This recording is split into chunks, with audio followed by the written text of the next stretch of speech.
Previously on American Thought Leaders. This is the exact cultural revolution roadmap that Mao Zedong laid out.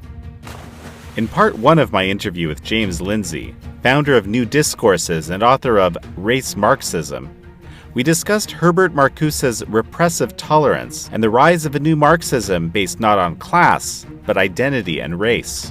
Now in part two. And what we have with all of Marxist theory is an inversion of reality. The theory comes first. So everything that you see in reality has to be made to reflect theory. We discuss how powerful elites have co-opted woke ideology, the rise of a social credit scoring system in America, and a strange, growing fusion of fascism and communism.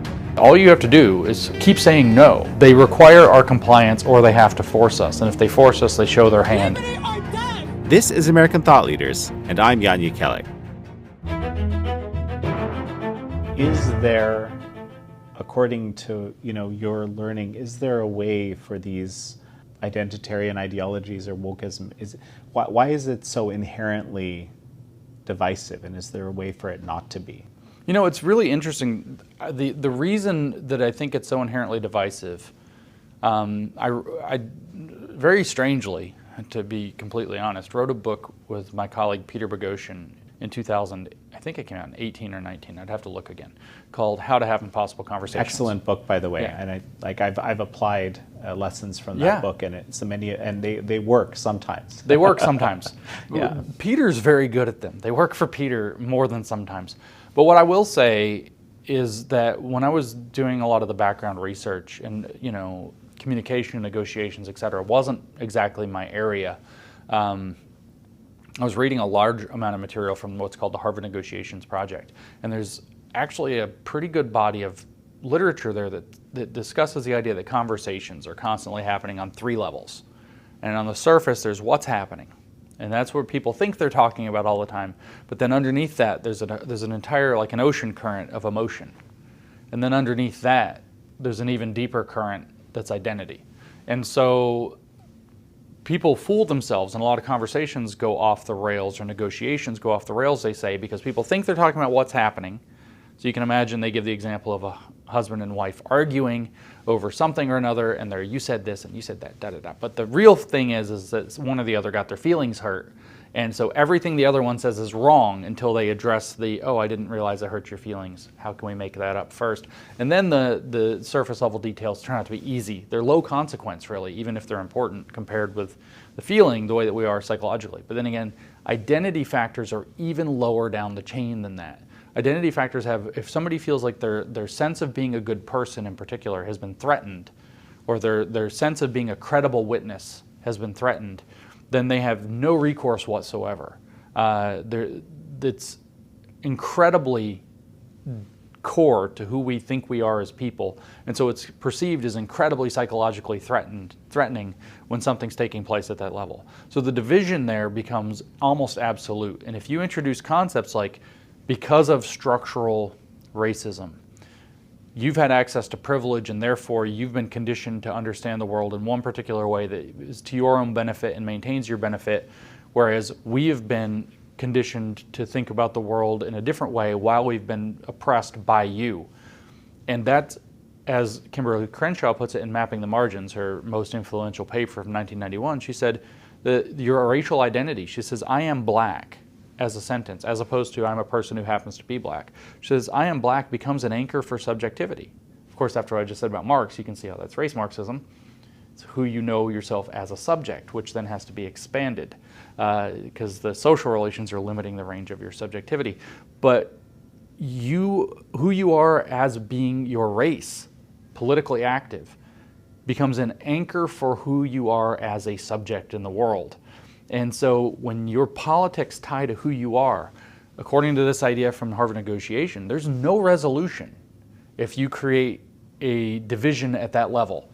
You can't even start to solve problems at the superficial level. You can't talk about immigration if it's all seen in terms of how one another perceives identity factors and what identity means in reality. So it's almost this perfect weapon for division.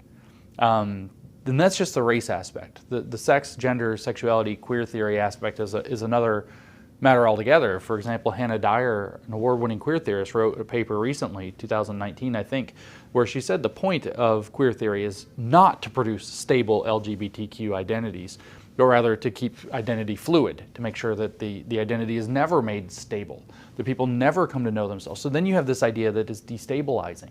And I read that and I think back to Marcuse's essay from 1969, Essay on Liberation. First of the 4 chapters is called A Biological Foundation for Socialism with a question mark. And what does he say? He says, well, I don't mean biology in the literal sense. I mean all of the vital factors in terms of how you get through your day-to-day processes. So in other words, if you read the definition of a mental pathology or psychopathology, it's some set of psychological quirks that have become so severe that they impinge upon your ability to live day-to-day life.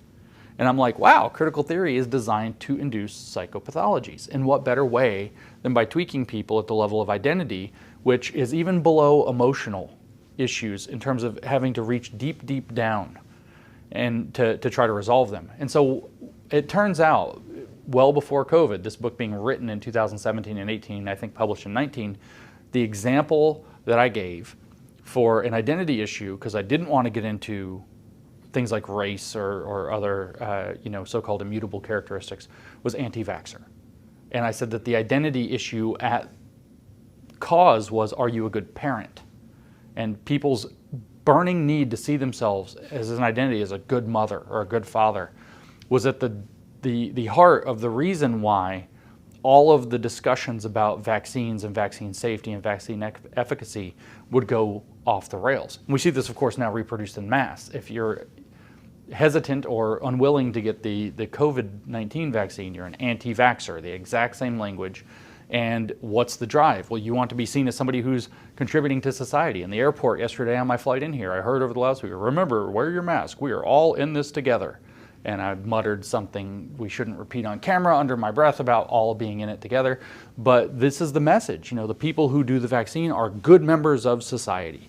They care about one another's health. They're not being selfish in their freedom, who don't care about other people's health. And so they've managed to yank this down into the level of identity, who you are as a good or bad person.